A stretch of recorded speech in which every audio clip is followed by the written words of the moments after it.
Hi, this is David with David's Tutorials, and in today's video I'm going to introduce you to the Windows Snip and Sketch tool.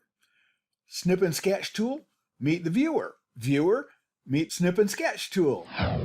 You can access the Snip and Sketch tool two ways. The first way is the way I use most of the time, and that is to use the Windows key, the Shift key, and the S key. You'll notice when I did that, my entire screen went dim, and this is going to show the area that I'm going to snip and sketch. It also gives me right up at the top of the screen a panel which shows what I want to snip and sketch. A rectangular snip, which is what I usually leave it on. A freeform snip. There we go. There's the pop-up tooltip. A window snip and a full screen snip. Now, I usually leave it on the rectangular snip because that will let me take a snip and just drag it. And let's say I'm going to drag this little piece of the waterfall from my background video. What that does, it puts it right on my clipboard so I can clip in a document or an email. I know this happens to work in Gmail as well. And all I have to do now is press Control V to paste it. And there is the snip that I just got. Now, once you paste it in there, you can clip on it and hit the delete key, and it's gone. You can also take a snip that is a freeform snip. Let's take a look at this. I'm going to do freeform snip, and now drag around this particular icon on my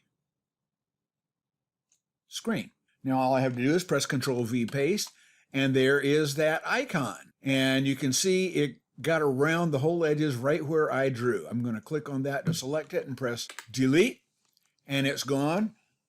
One thing we'll notice is that when we activate the Windows Sketch tool and try to use the window capture, it doesn't capture anything except the entire screen, which is the exact same thing as this screen right here, and that is captured. And if I do a Control paste now, Control V, you see we get the entire window into our document or our email. And it has been shrunk to fit. And once you get it pasted in there, you can see you can grab one of the handles of that and shrink it down even farther or grow it bigger, however you wish. But I'm just going to hit the delete key and get out of that for right now. But that's just one way to use the Windows Snip tool, and it's the one that I use the most, as I said.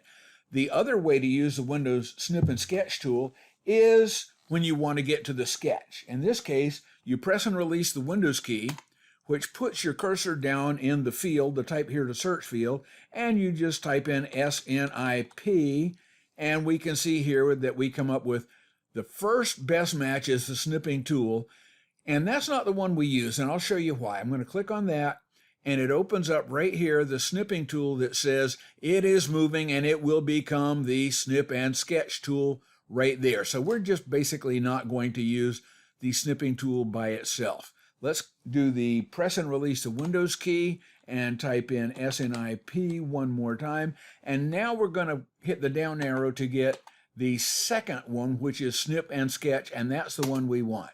You'll notice that it opens up its own window here with a big gray area that tells you the shortcut key, Windows logo key plus Shift plus S, to snip what's on your screen without starting the Snip and Sketch app, which is what we are in right now. Now, this big gray area, it becomes the sketch area. Whenever you click a new snip, it will put that here, and then you can sketch on it. Let's do a quick new snip now. Notice it gives us the dark screen, and we can drag, and we're just going to catch a piece of it right here. And when I let go, it opens up the Snip and Sketch workspace with what I snipped in the workspace. Now, here's some interesting things you can do with it. If you're on a touch screen, you can write by touching it. This is not a touch screen, so I am just going to open up the pencil, and you can see I'm going to draw right here with a pencil. Woo! Hello, pencil. I can come here with a ballpoint pen, and I can draw with a ballpoint pen, and you can see that's kind of fat. How do you adjust it? Well, look at the little down arrow right below the ballpoint pen, you do that, you can pick the color you want and you can pick the size of the stroke. Let's go to about 7 pixels, and now I'm going to do stroke. Here you can see it's a narrower stroke. You can now press Control C, go to your document, press Control V, and all of the annotations you have made show up in the clip that you pasted. I'm going to delete that clip, go back to the Windows Snip and Sketch tool here, and let's go ahead and capture a new one. And this time, let's get a freeform. This is going to be really cool. Watch what happens here. I'm going to come up here. I'm going to start to do a control around it. But now look how the control fills in the area. But if I come over here, I can come down here like this, and I can make a really interesting shape. And once I let go, that shape appears right here in the sketch area. And of course, I can draw on it, I can write on it with this particular tool. I can come over here to the eraser tool and erase what I have written. I can turn on a ruler, or I can crop the image by doing this. Press enter, and that crop is done. Let's catch another regular sketch right now. Let's go to New, and this time let's do a rectangular snip of just this particular area right here. Now that snip is in this work area. Let's write a ballpoint pen element right here. Let's use the eraser right here, and that erased all of it. Let's do some highlighting. We're going to drop this down and make it a much fatter highlight. And you'll notice it only changes the white background to the highlight color. It leaves all the text in place. That's something you might want to be able to do in the future. And the eraser tool, of course, gets rid of the highlight as well. Let's go to one more item here.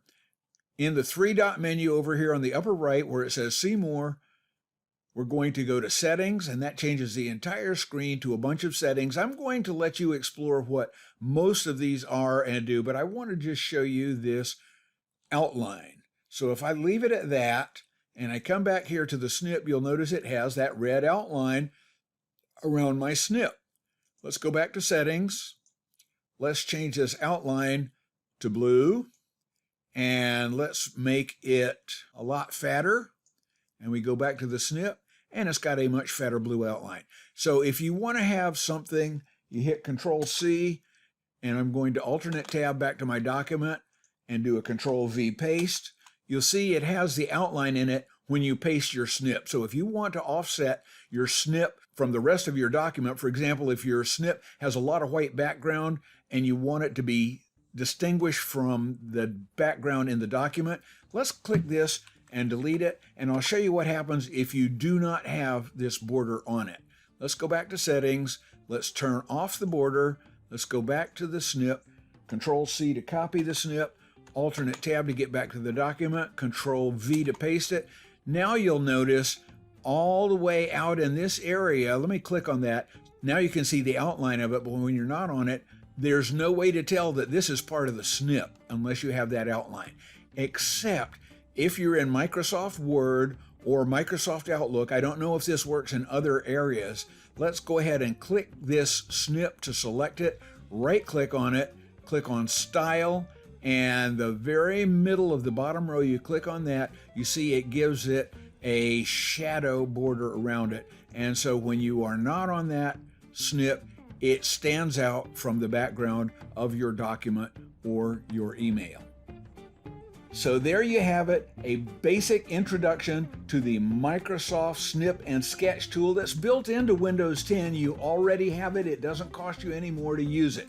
But if you want to send somebody some instructions on how to do a procedure and you need to show them, well, click on this top line menu and select this item, and then in this dialog box, you do this element and you click this checkbox and you select this radio button and then you click OK, you can get a screen snip of each step along the way and put it in a very good instructional document that the person you're sending it to can see what you mean besides you just telling them what you mean.